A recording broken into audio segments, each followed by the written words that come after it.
welcome to part 2 of the Star Destroyer build. I obviously have been starting the bridge. I don't know why, but I always build the bridge first on the Star Destroyers. I think it's just because I like to kind of have it on display while I'm doing the rest of the build, and it gives me a sense of accomplishment. Maybe, I don't know. So I had ran a lot of fiber. This is 0.5 millimeter fiber that I ran into the front, and I also use some 0.25 millimeter for some of the small lights that are around the bridge. There are a few, not many. I just wanted to put some on there just to have some around, and have this whole area that's not lit up have some light. So I put the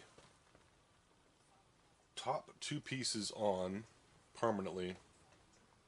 The bridge is the actual bridge structure is up for discussion. I'm not really sure which one I'm going to use. So you can certainly use the parts that are supplied with the kit. These are the bridge pieces that you get, and they just need a lot of work, and I don't really feel like doing that because I already had a bridge that I had made for the 38-inch version, and I was able to just upscale this. So if you want to display it with the horizontal bridge, this will work. I kind of like the vertical bridge, so I had changed my design because it looks different. The X bridge, I guess they call it, looks different than the flat horizontal bridge, so I redesigned it, and I did use the bracket part on the back section because that has a lot of nice small detail on it. So this just basically sits on here, and I think it looks really cool, but I'm not going to permanently attach that because I have to ship this, so you can put on whatever one you want basically when it's all done. The deflector shield generator domes, those I'm not sure if I have them with the kit. So the ones that you get with the kit are not as detailed as I would like, because this area is one of the main things people look at, and it looks better if there's a lot of detail. It's just really hard to cast that part in resin, so I understand that a lot of the interior structure of those domes can't be reproduced with a mold. So I ordered some from Shapeways that fit this specific Star Destroyer. And what you have to do is remove this ridge that goes around here, and I did it on this side. I haven't done it on this side yet. Also, what I did was I had rescribed a lot of the panel lines on the top because these panel lines weren't that deep, so I just went over them again with a scriber and made them a little deeper. This is just a temporary to hold the face on. The bridge section, the whole area is actually different on this build. It's two pieces. So this piece is going to sit on top of another piece that starts here and goes down. That section is the area where the trash removal chute is. And this piece, it doesn't come with any detail in the back, so it sits in like this. There's detail on the floor, but there's just some lines in there. So I wanted some more detail if you look in there. So I made a little back piece that goes on, and it's going to have some fiber optic in it, and that will fit on the back. And when it's all lit up and everything, you'll see some detail in there when you look in there, which is what I wanted. The engines I'm working on, and I'm also working on the lower bay. I think that's all I have to say about the bridge. This ridge here, actually, the easiest way to get this thing off, you could sand it, but you don't want to, and you can use a hobby knife if you want, but you don't want to mess up the area around this, because the deflector domes are actually going to sit flush with this area. They may cover a little bit of the panel lines, but you don't want to get rid of those. So these are just sprue cutters, and I'm just kind of clipping this off, and it will pop right off. And then I'll go around it carefully with the hobby knife to get rid of the excess, just to make sure that this area is flat. That's all I'm doing with that.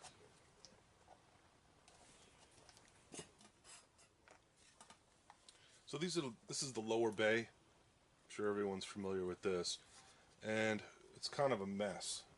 I wasn't very happy with the casting of it, because all of these holes on this side here, a lot of these were filled in with resin, so I had to, one side looks really good and the other side needed a lot of work.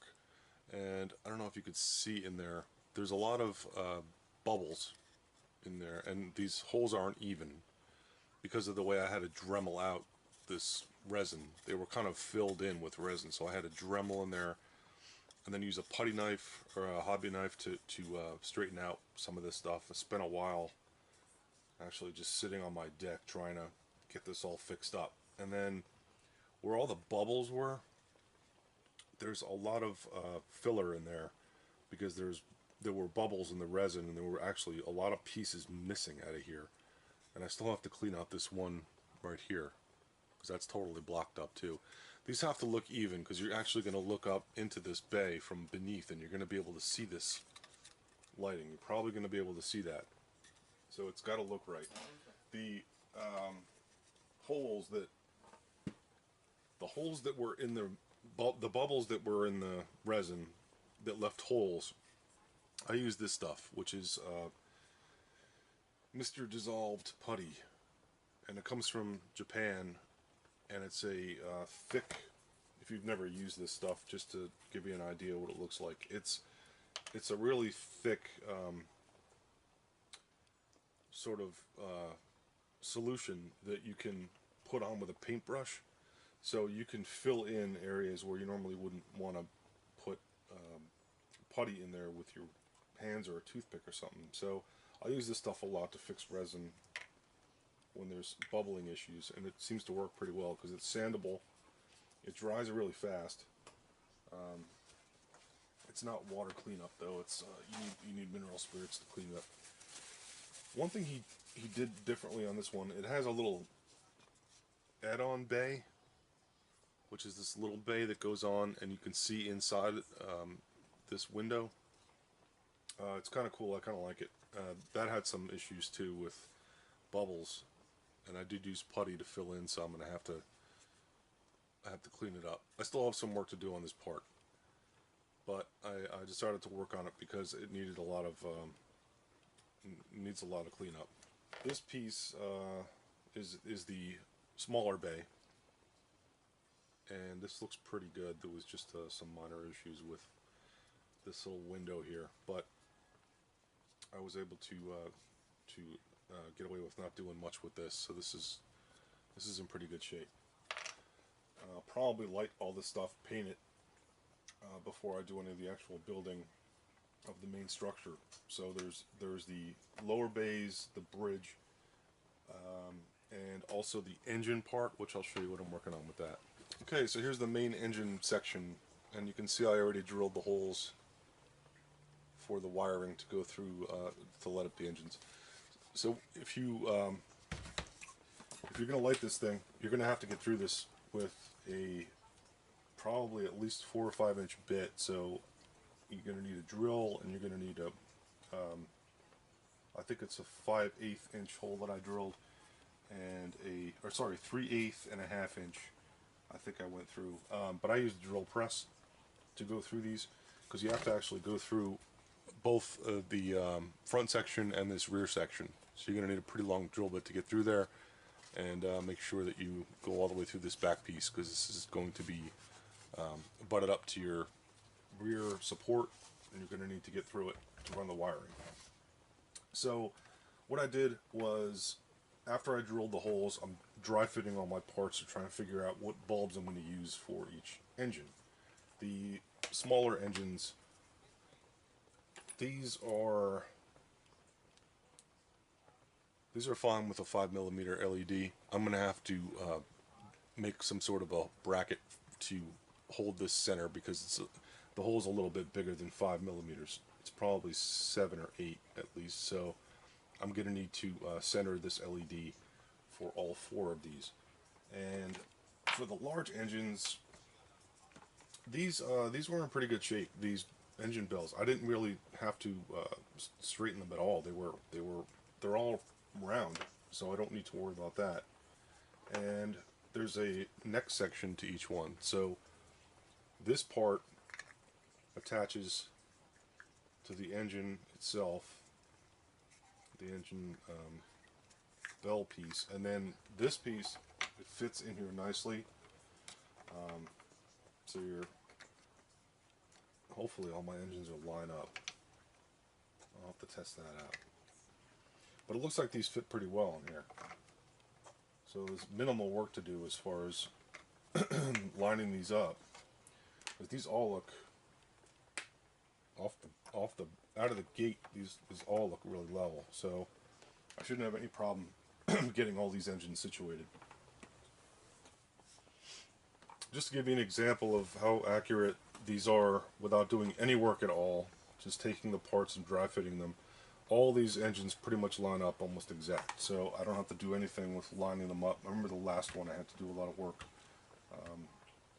getting these to line up correctly, but these look pretty much perfect. So that's so there's a piece that goes on the back of the bridge that is where the garbage chute is. It goes in here. This piece, I don't know if you can tell, it's skewed. It's to one side. You see how it's leaning towards the left? It looks like the mold got twisted. So it's not going to line up right with the back of the bridge section. So what I need to do is straighten this out. So I have 2 pieces of wood. The plan is to heat this part in some hot water and then squeeze it together and try and straighten it out. It's kind of thick, so I'm hoping that I can get it to the point where it's just pliable enough where I can shape it. Well, it looks better now. I just put it in hot water for about 5 or 6 minutes or so, and I was able to push it into shape with some wood. So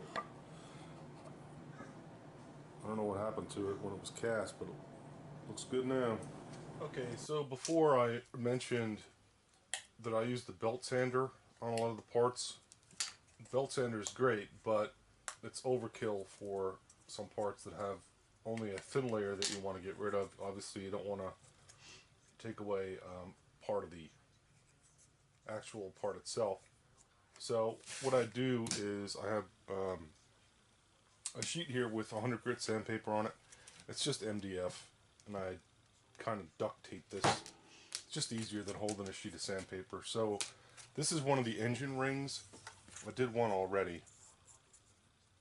This is one of the rings that goes on the outside of the engine, and there are 3 of them, and they're shipped with a little layer of resin on the bottom to protect it. So I have to get rid of that, and which I could just break it off and file it down with a hobby knife, but this is just a lot easier for me to do. So I'm just kind of going in the circular motion. A lot of these parts that only have a thin layer of resin that you have to get rid of, I use this method all the time.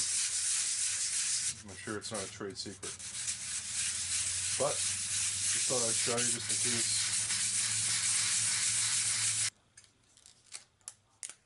That's it.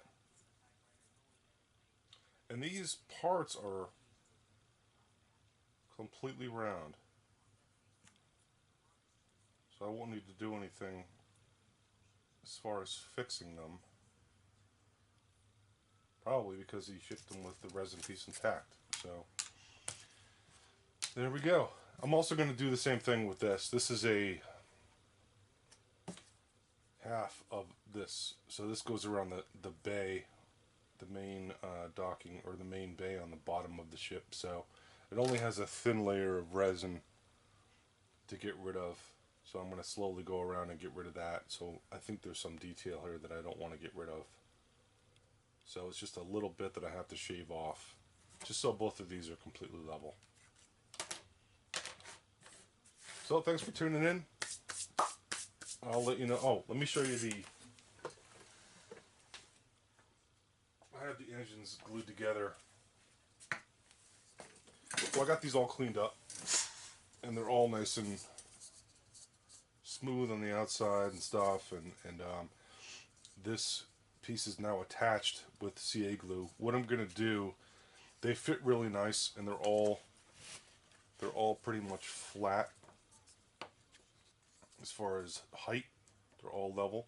So what I'm gonna do, just to avoid any potential light leak, because I'm gonna use a pretty bright light when I light these things, I'm going to fill this area in here with probably some canopy glue, and let that dry and just paint black, and then I'll actually paint these.